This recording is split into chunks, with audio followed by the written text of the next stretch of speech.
It's a family. It's always been a great group of people. Neil, Toby, Jeff, everyone at the top, everyone. No one wants to work with any egos. It's all just good people who are very grateful to be here and excited about what we're creating. And the tone on set is always joyous and fun and relaxed. And I feel like that's what you want for this type of movie. It fills you with all these good positive emotions of like, wow, we're still here doing this. And people want to see these movies and they want to see him and they want to see these new characters come in and they want to see this family. And that to me has always been, I don't know, the sort of familial element to it is this like core, he came to Earth feeling like an outsider and feeling lonely and sad about losing his family. And we created this family. We provided a family for him and he did for us. In line with this type of movie, you're always going to be inviting in new characters from the game, new characters that maybe Jim came up with, new characters with. So yes, we got Kristen Ritter is coming in playing Rockwell, and she's sort of aligned with the gun squad, and she's coming to request our assistance, or at least Sonic and Tails and Knuckles' assistance, to deal with a matter with another alien that's gone a little haywire, loose cannon in Shadow. You saw at the end of the second film this glimpse of Shadow, if you stayed through the credits, which you always should. Shadow, character that's all black, sort of brooding, very similar to Sonic, and there's another hedgehog and has similar powers, but additional powers of the ability to teleport and the power of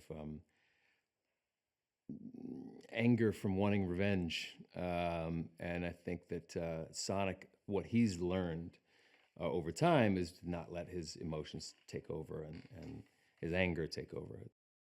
There's also Jim Carrey, who's now playing, double the fun this time around. He's playing Robotnik, or Ivo Robotnik, and his grandfather, Gerald, who is the architect, or partial architect of Shadow. You set out on this first movie and you just keep your fingers crossed and hope that what you imagine and the world that you create for the fans, that they embrace it and that they love it. And the first movie came out and was gangbusters and with a minor tweak of the character's animation. And then you just want to keep adding to that. You're taking these great kind of classic characters from the game and bringing them into the movies, which is fun. And then the set pieces get bigger. The sets get bigger. We're in London. We're in Tokyo. We're like all over the place. That's part of the fun. Is sort of getting to expand these worlds and allow this for a bigger scale, and it just kind of makes everything feel more epic. And I think that's what the audience wants to see. Jim Carrey inspired is like the greatest thing in the world, because he just comes in and, I mean, I don't know, honestly, if this was his idea to do the two characters or not, but seeing him have dialogue with himself, and he was telling me the other day, he said, this has been such an out-of-body experience for me, because I'm like having to have a conversation with myself as I'm circling myself, and it was to see him like just jazzed about being able to play the sort of range of this old grandfather, pot-bellied grandfather of Robotnik and himself. Is super exciting. He's a real scientist when it comes into like getting the funny bits. And it's like, I mean, he's a hero of mine. It was like such an inspiration when I was growing up, and seeing him work, and it's like a mad scientist. But you're sitting there just trying not to bust, because he'll surprise you with something that he knew he had in his back pocket, but you didn't know it was coming.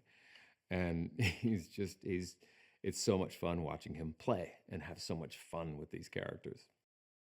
The first Sonic was his first big movie, and now he's like a superstar, having this as being his third, and this Knuckles show and everything. It's like, and I just love seeing when this kind of success happens to someone who deserves it, and is just such a kind human being. And we all wake up and we want to come to work for him, because he's just got this perpetual smile plastered on his face, like a big kid who's getting to play with the most insanely elaborate toys. So you can tell it's a dream come true for him, and it's nice to see someone who just is in love with what he's doing as much as Jeff is.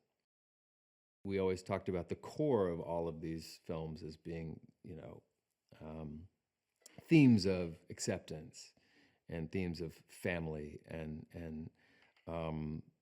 you know, love and I don't know. It's the family element has always been the sort of beating heart of these, whether they're you know the centerpiece of the whole movie or not, you know, because you have to introduce all these new characters and they have to go on these wild adventures. Of course, you want to see all of it and you want to see their powers unleashed, but you want it to be for something, and you want it to be for something positive. And it's nice to be a part of something that, at its core, is about goodness and about acceptance and family, and it makes all of those other action sequences matter. It makes them meaningful.